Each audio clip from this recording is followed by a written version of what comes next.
Hello and welcome back to the another episode of Daily Quiz for IAS Prelims 2025. It is 6th October today, and in this video we are going to derive the questions from these important articles which are mentioned in this slide, which were actually taken from the newspapers. Before we will start discussing these questions, I would like to give you the introduction. I would like to give you the introduction about this initiative. You know, every day in this video we discuss three types of questions. The first set of questions which we discuss here are from the current affairs. We take up the most important articles from the newspapers. We break them down. We derive the prelims based questions from those articles so that it will give the idea how the questions could be framed from these newspaper articles or from the current affairs. So this is the first purpose of this video. We take up the articles from the newspapers and derive the questions from those articles. The second set of questions which we discuss here is from the static topic. If you had followed me, then you would definitely know that we had started discussing the static topics also here, and we had started with Indian polity. Right now we had reached to the fundamental rights, and in it we are going to discuss today the article 14. So we will discuss it and derive a prelims based question on that so that it will give you the idea how the question could be framed from these static articles, static topics too. After discussing these current affairs questions and the static questions, we will shift our focus to the previous year questions. So we will discuss few previous year questions here.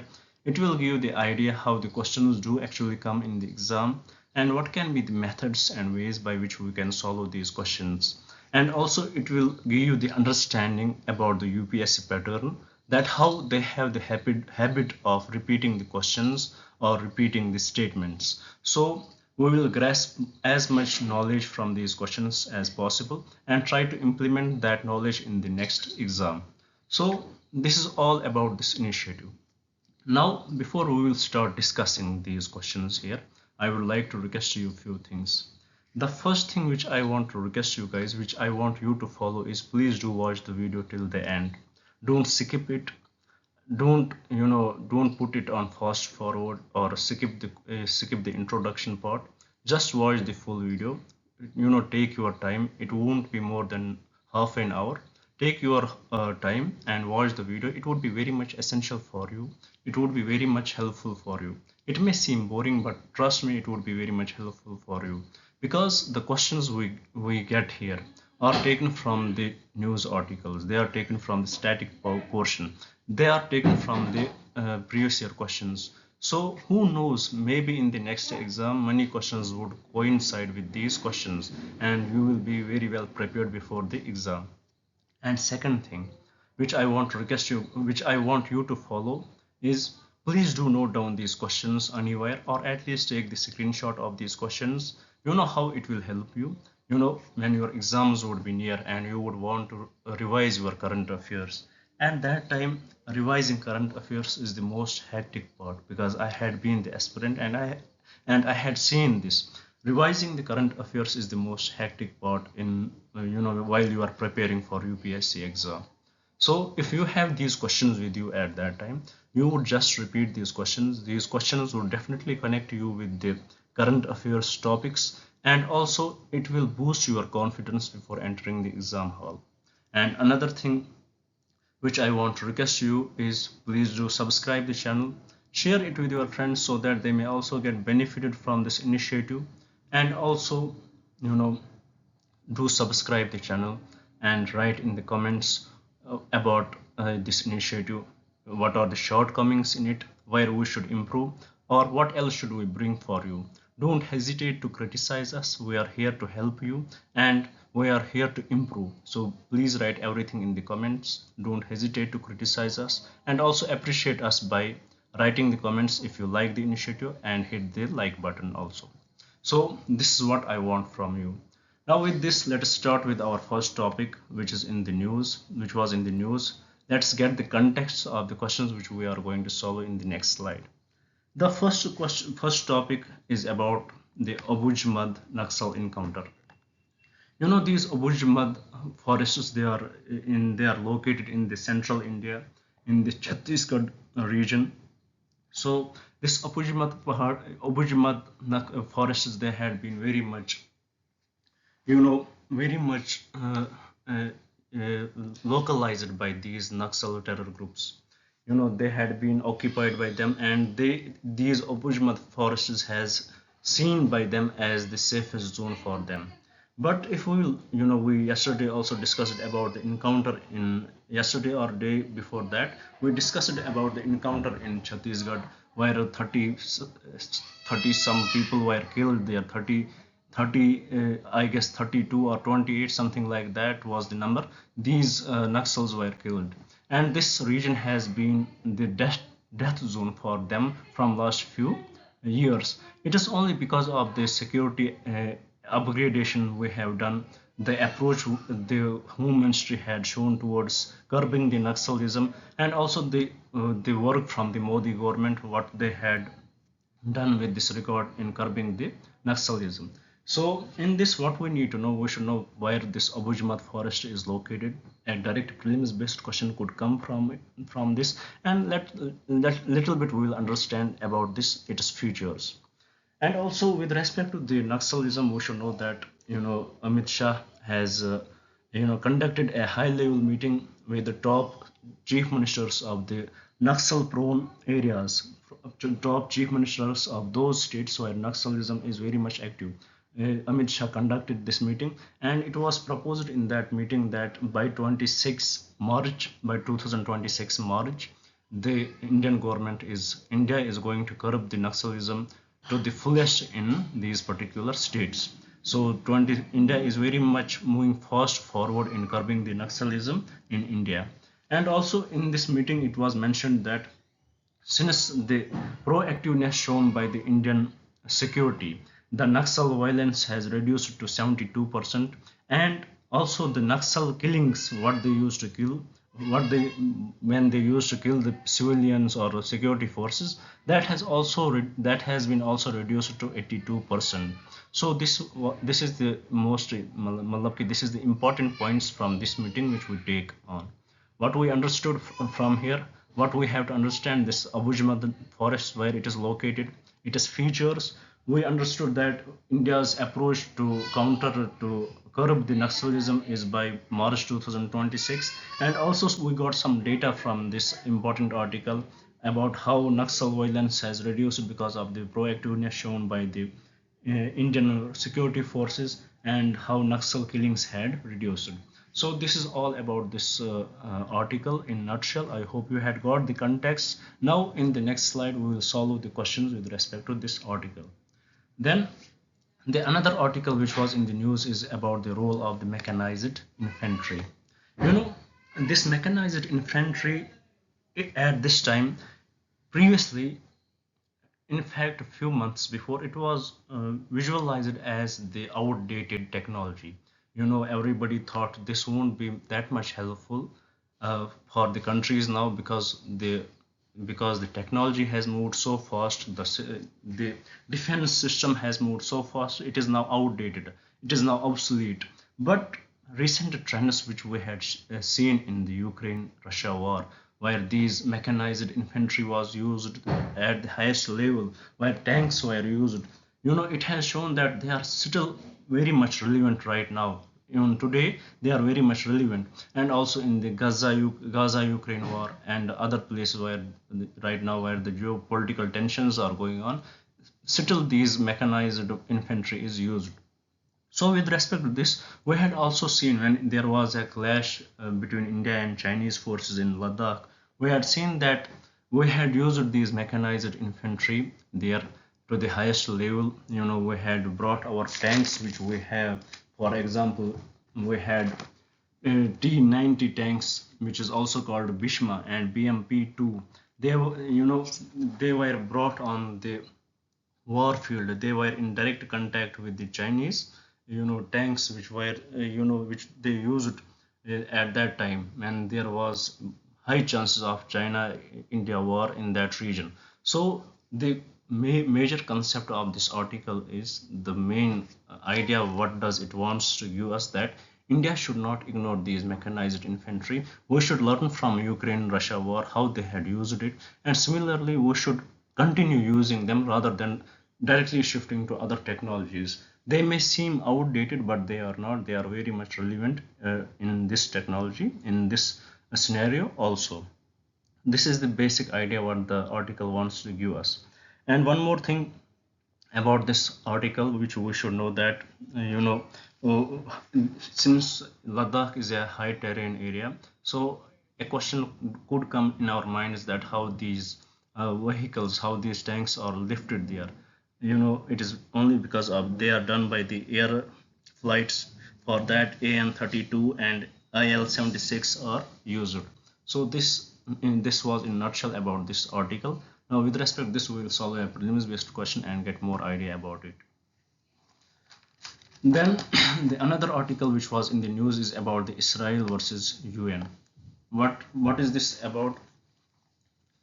Israel, they had banned the entry of United Nations Security General in their nation. Why? Because the comments made by the United Nations Security General, what he said about Israel, as they are allegedly committing the genocide in the Palestine, as Israel is not in hand with the UN guidelines.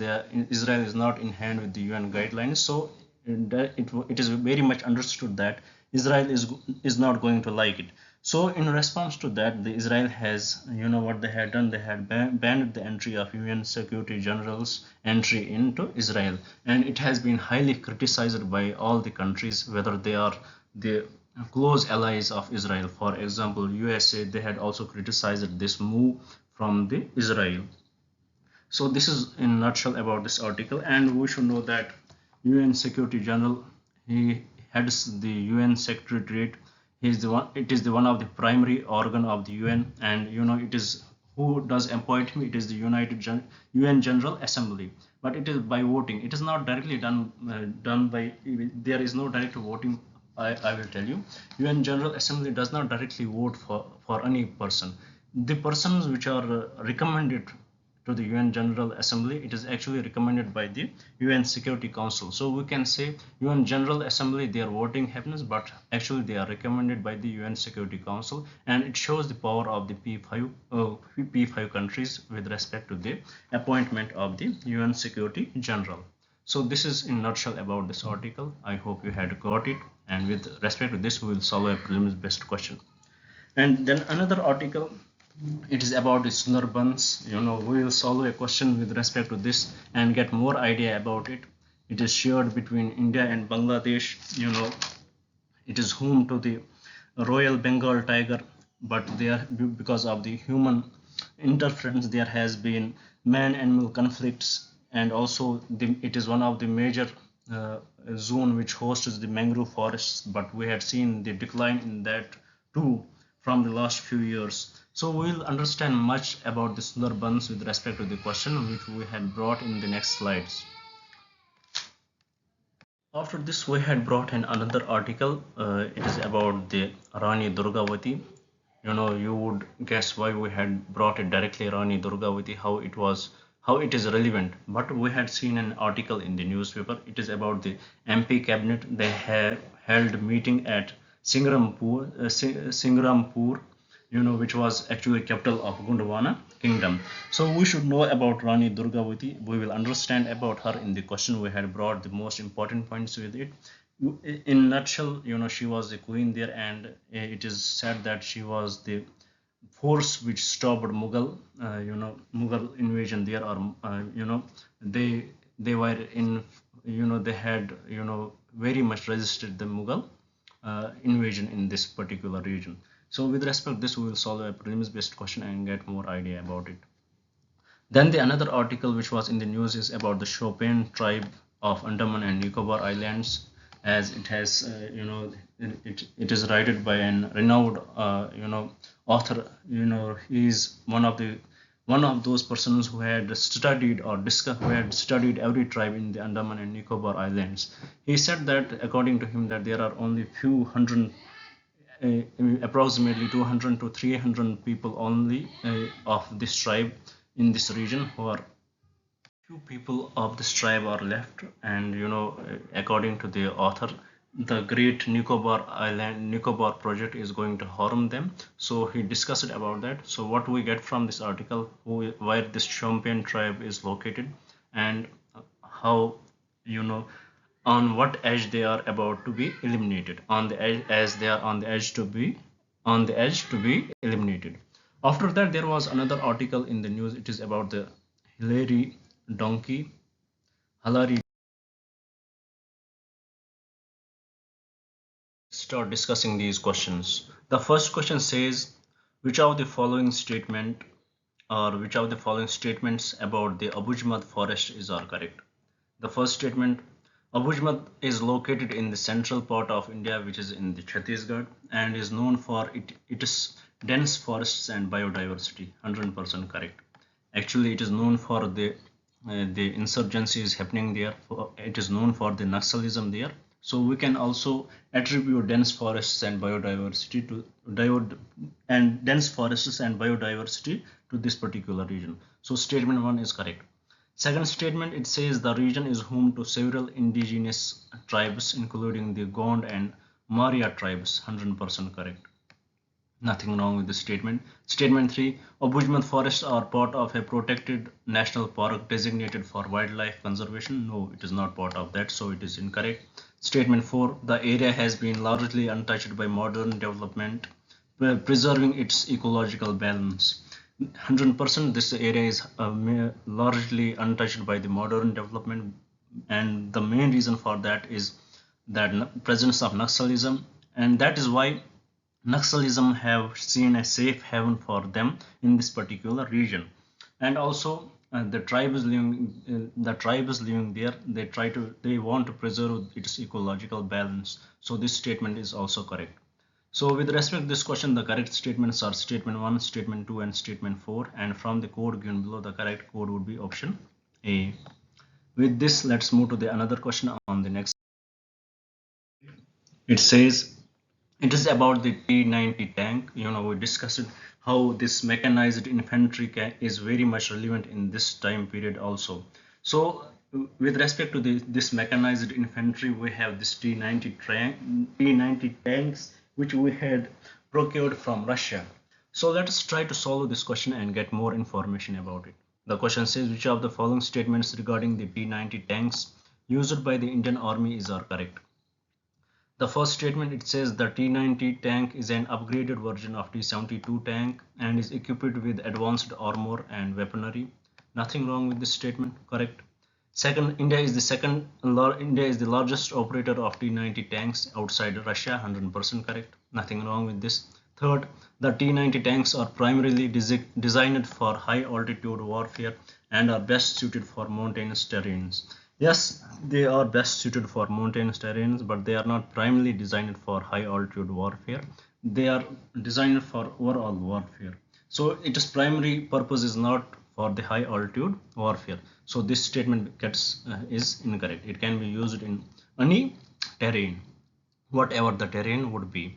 So statement 3 is incorrect. Statement 4, the T-90 tanks feature an automatic loader system allowing for a fast rate of fire. 100% correct. So with respect to this question, the correct statements are statement 1, statement 2, and statement 4. And from the code given below, the correct code would be option A. With this, let's move to the another question. It says it is about the Sundarbans. It says which of the following statements about the Sundarbans are correct. The first statement, the Sundarbans is the largest mangrove forest in the world and is a UNESCO World Heritage Site. 100% correct. Statement 2, the region is home to the Bengal tiger and has the highest density of tigers in India. 100% correct. Statement 3, the Sundarbans Delta is formed by the confluence of the Ganges, Brahmaputra, and Meghna rivers. 100% correct. Nothing wrong with this statement. Statement 4, the area is known for its unique biodiversity, including saltwater crocodiles and various species of birds. 100% correct. So all the statements with respect to the Sundarbans mentioned here are correct, and from the code given below, the correct code would be option B. With this, I hope you had got the basic idea about the Sundarbans. What are the rivers which are very much relevant for your prelims? What are the rivers there? what does it host, does it have the UNESCO heritage site? We all got it by discussing this question. With this, let's move to the another question. It says it is about the Rani Durgavati. It says which of the following statements about Rani Durgavati of Gondwana kingdom are correct. The first statement, Rani Durgavati was the first female ruler of the Gondwana kingdom and reigned in the 6th century. She was the queen, actually her husband died. Her husband was Raja Sangram Shah. He died and his minor child became the king. But she was the sole ruler. She was the queen of the region. It is 100% correct. Statement is correct. Second statement, she is known for her valiant resistance against the Mughal Emperor Akbar's forces. 100% correct. Third statement, Rani Durgavati was married to Raja Sangram Shah, who was also a significant figure in the Gond dynasty. 100% correct. Fourth statement, after her death, the Gondwana kingdom was immediately annexed by the Mughals without any further resistance. It is very much unfair to say. It is very incorrect because after her death, there was very much resistance still after her death towards the Mughals, but finally it was annexed. But it was not an immediate annexation. It took some time. So with respect to this question, the correct statements are statement 1, statement 2 and statement 3. So here the correct code would be option A. With this, let's move to the another question. It says it is about the Champagne tribe recently seen in the news is found in which state or UT? Is it found in Ladakh? No. Is it found in Andhra Pradesh? No. Is it found in Kerala? No. It is definitely found in Nicobar, Andaman and Nicobar Islands, as we had discussed how it is on the verge of extinction, as only few members are present. Only 100 to 200 members of this tribe are present right now, and it is under threat because of the Great Nicobar project. With this, let's move to the another question. It is the last question with respect to the current affairs. It is about the Halari donkey recently seen in news is found in which state? Because of the technical glitch, we were not able to discuss about it in detail. Now, let me give you more idea about it. This Halari donkey, it is native to Saurashtra region. As the question says, it is native to the Gujarat. In this native community very much depend on this Halari donkey. It is the IUCN states for this donkey is endangered, and it is said that they are very smart and intelligent. The people who who domesticate them get very much emotionally attached to these donkeys. So about this Halari donkey, it is recently seen in news is found in which state? In Gujarat. They are native to Saurashtra region of Gujarat. With this, we had completed the questions with respect to the current affairs. Now let us shift towards the static. Here I had brought a question directly. The question says which of the following statements regarding the Article 14 of the Indian Constitution are correct. The first statement, it says Article 14 guarantees the right to equality before the law and equal protection of the laws to all persons. 100% correct. Article 14 does guarantee the right to equality before the law and equal protection of the law. Second, now here is a huge discussion about these terms: equality before the law and equal protection of the law. Because of this provision of the equal protection of the law, the governments are able to bring the reservation, they are able to bring the affirmative actions towards the disadvantaged groups. That we will discuss definitely tomorrow because of the lack of time, and I feel that there were many technical glitches in this video, so we will discuss that in detail in tomorrow's class. 100%. So statement 1 is correct. About statement 2, Article 14 applies only to citizens of India and not to foreigners. Totally incorrect. It applies to both citizens and foreigners, but it can be curbed for whom? For alien, for those foreigners who had migrated illegally, or for the enemy aliens. Coming to the statement 3, the statement says the provisions of Article 14 is aimed at preventing discrimination and ensuring fairness in the legal system. 100% correct. Statement 4, it says Article 14 has been interpreted to include affirmative action measures for disadvantaged groups. 100% correct. So with respect to this question, the correct statements are statement 1, statement 3 and statement 4. And the correct option would be option C. With respect to Article 14, we will discuss in detail what are this provision, equality before the law and equal protection of the law. What does it interpret? We will discuss that in tomorrow's class definitely.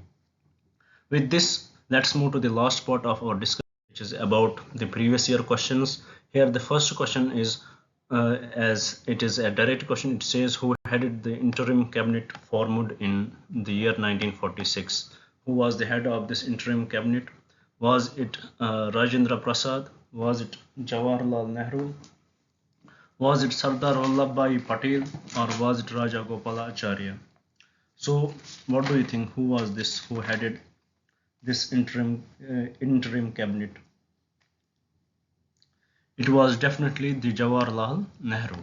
So the person who headed the interim cabinet formed in the year 1946 was Jawaharlal Nehru.